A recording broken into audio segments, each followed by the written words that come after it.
নদীর উপর নির্মাণাধীন সেতুর অবকাঠামো, পিলারের উপর খোলা রডগুলোতেও মরিচা ধরেছে।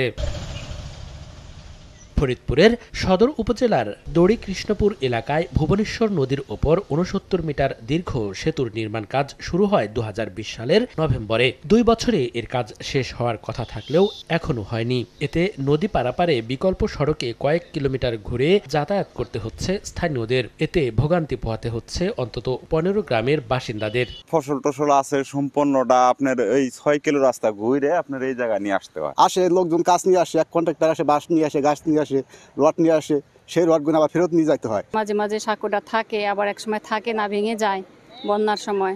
তখন বাচ্চারা ঠিকভাবে স্কুল আসতে পারে না, আবার বড় সাঁকো থাকে যার কারণে বাচ্চারা স্কুলে আসতে পারে না। নদী পার হয়, অনেক লোক পড়েও যায়, অনেক লোক বাচ্চা মারা যায়, বৃদ্ধ লোক যাইতে পারে না। তবে শিগগিরই নির্মাণ কাজ শুরুর আশ্বাস কর্তৃপক্ষের। কাজ বাস্তবায়নের প্রক্রিয়া চলমান রয়েছে। ইভ্যালুয়েশন শেষ হলে এবং প্রকল্প পরিচালক মহোদয় কর্তৃক অনুমোদিত হলে আগামী ১-২ মাসের মধ্যে আমরা রিমেনিং পার্টের কাজটা শুরু করতে পারবো বলে আমি প্রত্যাশা করছি। এলজিইডির তথ্য অনুযায়ী সেতুটি নির্মাণে ব্যয় ধরা হয়েছে ৪,৬৩,৩,২৪২ টাকা। সময় সংবাদ, ফরিদপুর।